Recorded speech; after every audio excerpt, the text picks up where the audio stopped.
Bon alors aujourd'hui je suis avec Benoît Rivet dans le cadre des interviews de la campagne municipale 2026 à Cherbourg. Merci de me recevoir pour cet entretien et on va pouvoir commencer. Bonjour d'abord, merci de l'interview. Oui bonjour, rebonjour. Eh ben de rien, ça me fait plaisir. J'avais une question pour commencer.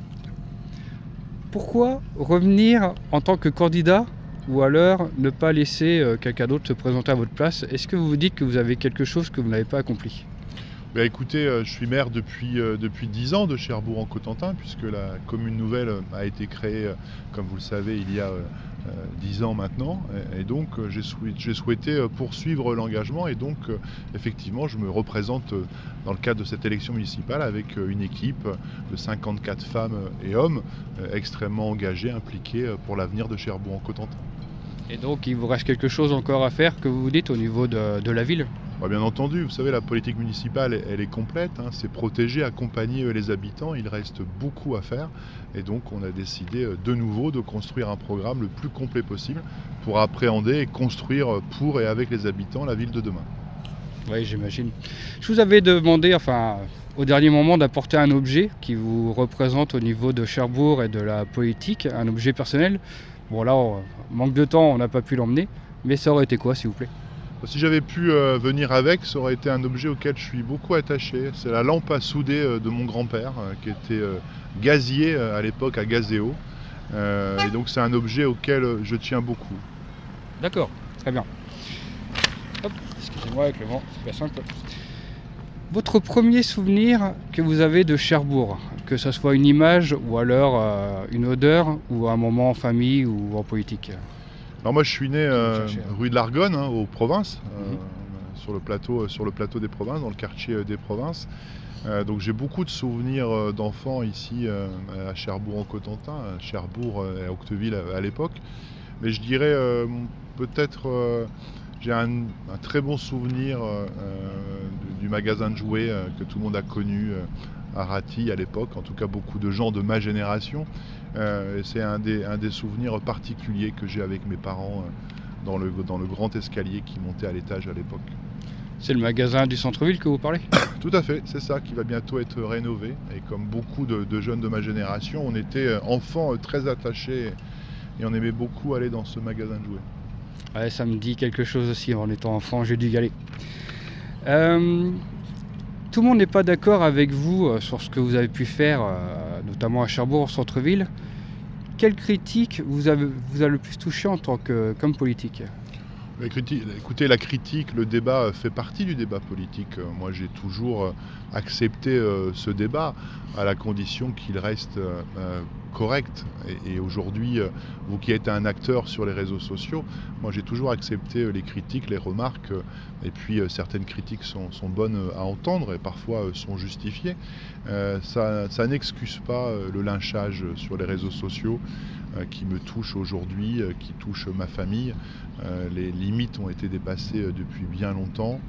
Et je pense qu'il y a des choses qui sont extrêmement blessantes, injustes et qui sont d'ailleurs à regarder de près. Et je pense que le législateur devrait s'occuper de cette question. Encore une fois, toutes les critiques dans le cadre du débat démocratique sont justes. Et moi j'aime le débat, mais en ce moment il y a quand même des choses qui sont dépassées. Lorsqu'on vient me grimer en néo-nazi, vous comprenez bien que tout cela n'est pas acceptable. Ni pour moi, ni pour ma famille qui n'a rien demandé. Ah oui, non, mais je suis complètement d'accord avec vous. Je trouve ça juste dégueulasse qu'on puisse faire ça. Faire 2-3 montages pour rigoler, on peut. Quand il n'y a rien de méchant derrière, on peut se permettre, mais quand ça va plus loin, c'est pas ça.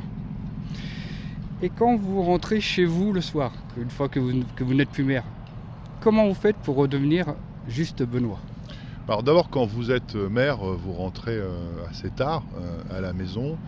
Et bien vous redevenez Benoît, comme vous dites, en rentrant à la maison, en retrouvant votre famille.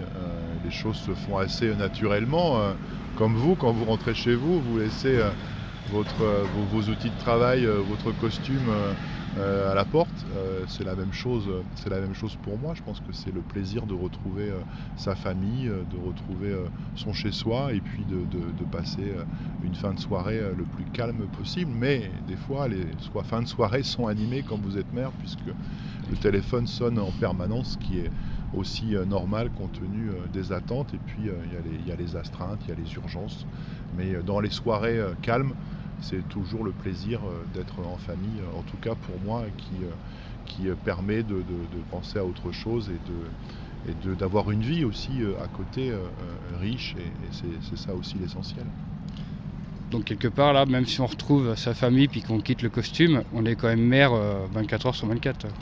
Alors ça s'est accéléré avec le temps, j'en parle souvent avec d'autres collègues maires. C'est vrai qu'aujourd'hui la coupure, je pense, est beaucoup plus difficile que par le passé, pour tout un tas de raisons, parce que le monde va de plus en plus vite, mais il faut savoir, essayer en tout cas de se préserver des moments, parce que ça aide aussi à se reposer, à réfléchir, à construire, à se projeter.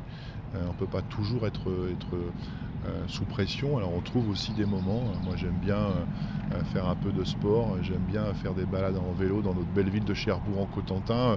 Ça avait déjà été dit, je suis un passionné de cuisine, donc je me mets au fourneau. C'est toujours agréable de faire à manger pour la famille ou les amis. Et c'est aussi une façon de penser à autre chose et puis d'être soi, tout simplement. Oui, j'imagine. Et est-ce que vous pensez que le costume de maire est lourd au fur et à mesure des années ou pas? C'est aussi un débat national. Vous avez vu, durant ces élections, certains maires ne se sont pas représentés. On a beaucoup de communes avec une seule candidature, ce qui d'ailleurs pose question. Il y a quelques communes avec l'absence de candidats, mais la grande nouveauté aussi de ces élections, c'est beaucoup de listes, encore une fois, avec beaucoup de communes avec une seule liste. Donc l'engagement d'élus, mais pas que maires, hein, je pense aussi aux maires adjoints, à toutes les femmes et les hommes impliqués dans ce pays, à Cherbourg en Cotentin. La responsabilité est lourde, c'est beaucoup d'engagement, et je remercie toutes celles et ceux qui s'engagent, puisque la force de notre pays aussi, c'est bien ces mairies, ces communes, c'est la petite république du quotidien, comme on dit. Donc oui, les choses sont parfois compliquées, mais c'est un tel plaisir aussi, une telle passion. Vous savez, moi je me suis engagé parce que j'ai la passion de cette ville. Je pense que c'est reconnu, j'ai l'amour de ce qu'est aujourd'hui Cherbourg en Cotentin. Et donc il y a des contraintes, mais il y a un plaisir permanent de s'engager pour les habitantes et les habitants et pour essayer de poursuivre l'aventure. On s'inscrit dans les pas de ses prédécesseurs et on avance pour toujours améliorer cette ville qui aujourd'hui est une ville qui va bien, j'en parle souvent. On a de l'emploi, on a des loisirs, on a beaucoup de choses qui vont bien. Vous l'avez reconnu tout à l'heure Oui. quand on discutait autour d'un café. Donc les choses avancent et moi je souhaite pouvoir continuer par passion de cette ville et de ses habitants. Et pour rebondir à ce que vous dites, est-ce que vous seriez pour ou contre l'idée de travailler avec vos anciens adversaires d'hier pour la municipale? C'est-à-dire, Eh ben, se réunir avec eux, par exemple, même s'ils pensent différemment, et proposer des choses en commun pour le plus grand bien de la population. il y a des sujets, tout n'est pas fracturé. Heureusement, dans un conseil municipal, il y a beaucoup de délibérations qui sont votées par la majorité et l'opposition. Il y a des moments forts de divergence, c'est ce qui est normal. C'est pour ça qu'il y a une majorité et une opposition. Mais il suffit de regarder les conseils municipaux, vous l'avez peut-être déjà fait. Beaucoup de délibérations sont votées à l'unanimité. Et puis il y a aussi les commissions qui permettent de travailler en commun, d'apporter des différences. Donc c'est déjà quelque chose qui existe dans le fonctionnement démocratique d'une municipalité. C'est vrai que j'ai regardé un petit peu sur YouTube, mais sans trop sur la durée, parce que ça dure 4h30, Oui, donc c'est un peu long. c'est assez long. Mais j'ai regardé certains passages. Et en parlant de Cherbourg, comme vous le faites si bien, qu'est-ce qui pourrait manquer encore à notre ville pour qu'elle puisse encore être une destination touristique? D'abord, pour moi, la force de Cherbourg en Cotentin, c'est d'accompagner et de protéger tous ses habitants. On a beaucoup parlé d'attractivité durant cette campagne électorale. Pour moi, l'essentiel de l'attractivité, c'est la qualité de vie des habitants et des habitantes.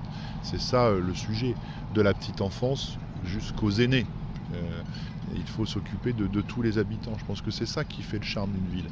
Et puis ce qu'est aujourd'hui Cherbourg-en-Cotentin, c'est une ville vivante, attractive, festive, qui doit aussi être fière d'elle-même. Elle l'est, mais on doit encore travailler sur ce sujet. Voilà, donc après il nous manque encore quelques éléments. Il y a des projets en cours, vous les connaissez. Et puis sur le développement touristique, je pense qu'on a besoin, on a juste en face la Cité de la Mer, hein, qui est l'un des fers de lance ici dans notre Cotentin en termes de développement touristique.